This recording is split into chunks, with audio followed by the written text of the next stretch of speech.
Hi everyone, it's Natasha. This week we are diving into our experiences with navigating meltdowns. So for my son, typically his meltdowns include his flight response being triggered. He's experiencing anxiety, distress, aggression, self-harm, loud outbursts, and a delayed processing of an event that might have happened. He also used to experience elopement, where he would just get so scared that he would try to run away. The difference between the meltdowns that are visible and kind of tangible to deal with is a shutdown.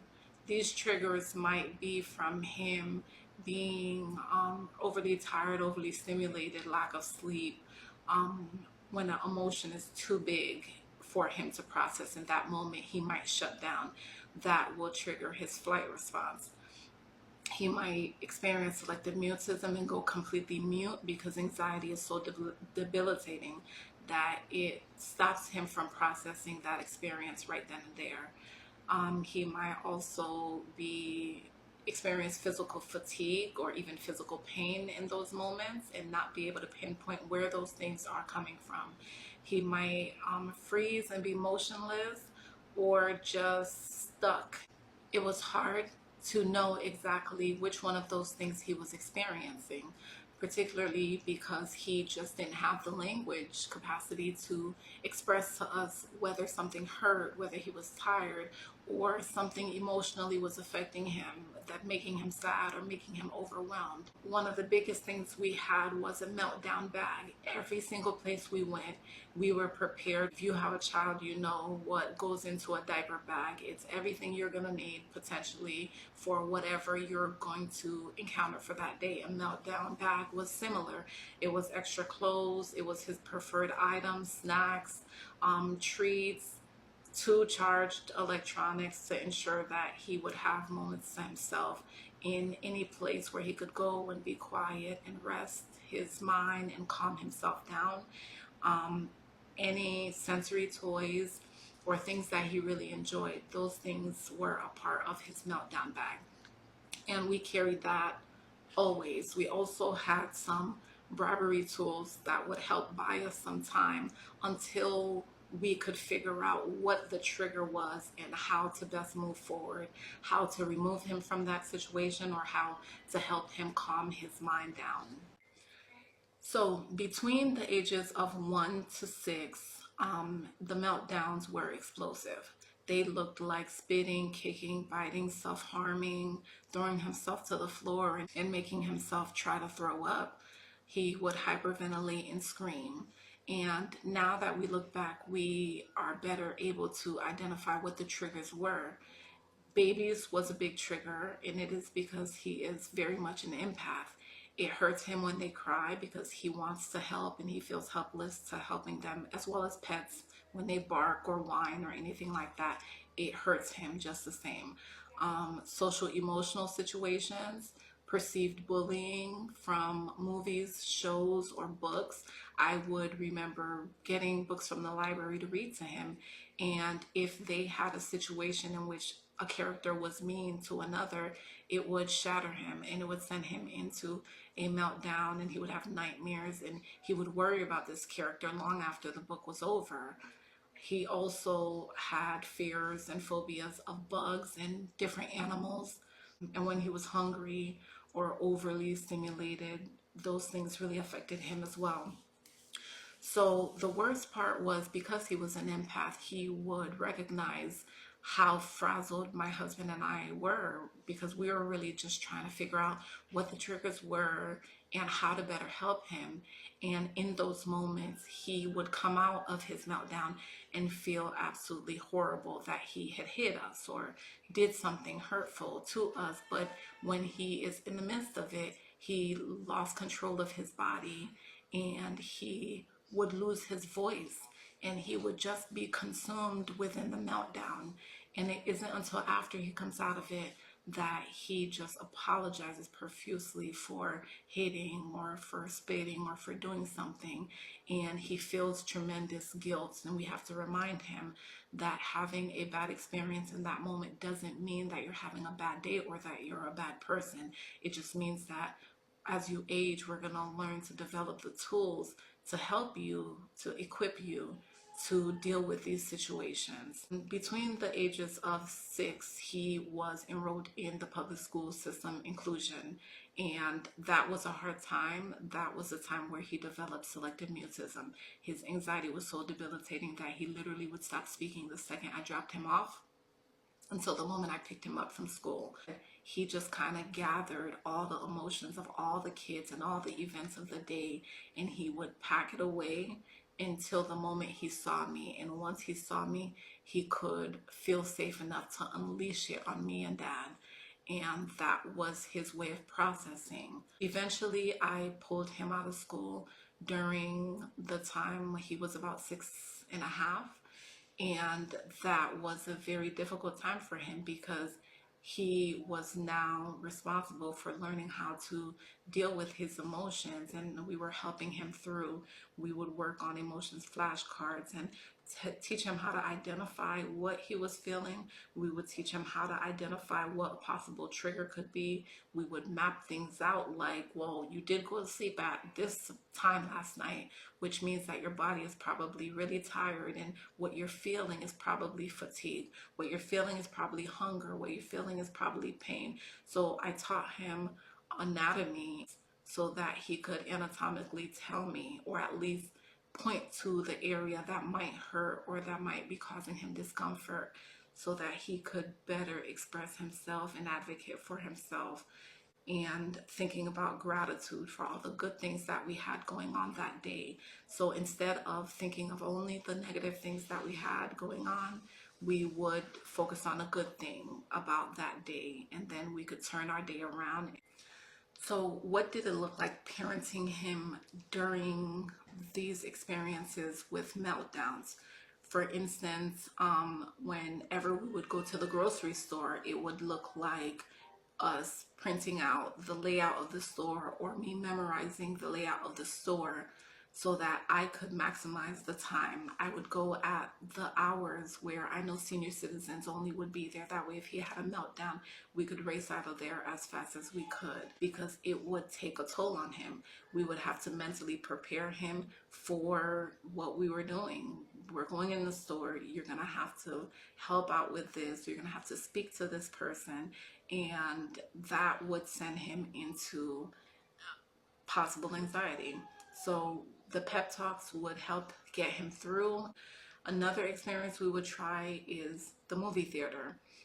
We would call, we would speak to the manager, we would let them know in advance what the situation was, that he possibly may not make it. So they were very kind and friendly. So you don't know what people are willing to do to help you until you ask. So it's always worth the ask. So when we spoke to the managers will always say, we'll give you a full refund if by the time of the preview he is ready to go. And they would do that. They would honor it every time. If we got past 15 minutes into the movie, which we really rarely ever did, they would give us a partial refund, and they always did. And during that time, we always try to do different experiences and go different places.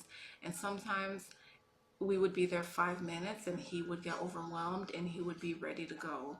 This is what it looked like when my husband and I both were trying to support him in the midst of a meltdown. So at about 7, we decided to take a trip to Disney, Magic Kingdom to be exact.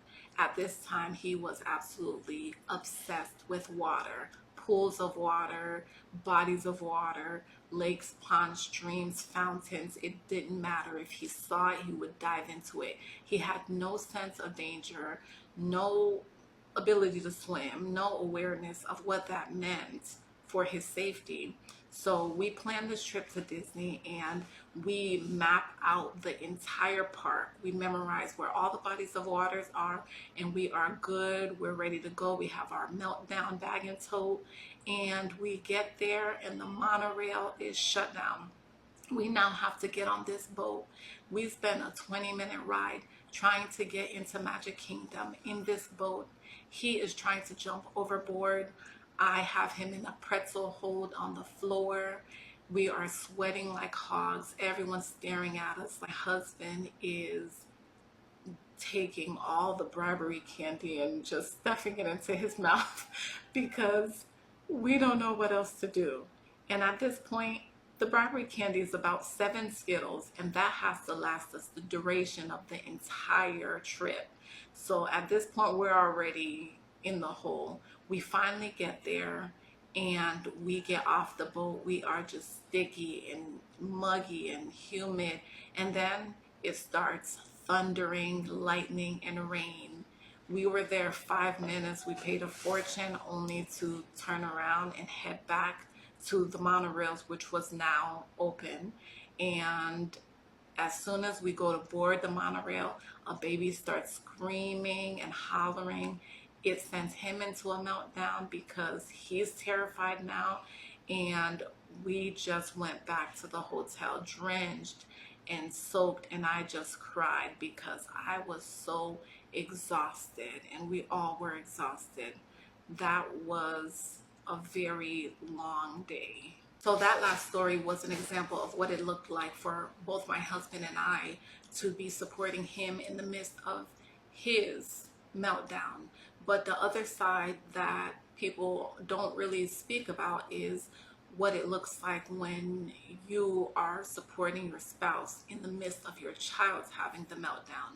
So at about 9, we go to this place that has this amazing dolphin experience, and I am so excited. And really, truly, I don't typically get my hopes up that we will be in these places for long because I know that sometimes it just becomes too much for him to handle and we're always ready to leave. But this one was really, it was important to me. I wanted to see the dolphins. I love dolphins, and it would have meant everything. We get there and he is overstimulated. He's ready to go in 5 minutes. I am practically heartbroken. Like, I'm literally on the verge of tears because I just wanted to see this dolphin show more than anything. My husband saw that and he swooped in.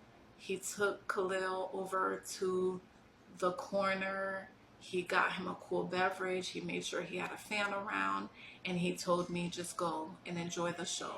And I spent 30 minutes watching this dolphin show, and it like gave me such peace, and I didn't realize how much I really needed it, that I really wanted to experience this thing, and it had been a dream of mine to see this show. And in that moment, he really supported me while supporting Khalil. I didn't have to question or be nervous that he would be in danger because I knew he was safe, and it was something that I needed to recharge, and he was able to give that to me. So definitely lean on your partner and lean on your supports, whatever that looks like, because you deserve to have those moments where you want to experience things, and you should. Our takeaway from the last 9 years have been that the meltdowns were necessary. They essentially taught him how to self-advocate, how to identify his own feelings, how to express his feelings to others, how to self-regulate, and strategies for coping. His voice is important, and what he's feeling and experiencing are real. His perception of what he's experiencing is real, no matter whether we perceive it as something terrifying or not. It is for him, and we have to respect that and honor him in that. We have learned patience and empathy. We've learned full body communication when he didn't have words. So now at 9, it looks beautiful. It looks like us going on field trips all the time. It looks like us having a great time, and knowing that we're going to be there for a few hours, him walking an entire park and not being overly stimulated, him actually genuinely having fun. When he was younger, I would have to record second clips of him smiling in those spaces because he tend to harp on the meltdown that he had. And I would have to show him, see, you were smiling and you did have fun for a moment here. You can't just identify that place as a place where you had an awful meltdown, because you had great memories there too. But now he is living in the memories as he's creating them. We just think back to the moments where we didn't know that these trips would be possible, that these outings and experiences would be possible, because we were in the midst of it. I want you to know that if you are currently in the midst of the meltdowns and the shutdowns, just know that in time your child will learn the skills, and you just keep practicing those skills and helping them advocate for themselves, so that you all can come out more knowledgeable on the other side, because you deserve to occupy spaces. You deserve to go on field trips and to go to these places and not have to explain yourself and your son or your daughter's existence or their autism in every waking moment of your life. You deserve to just occupy space and enjoy events.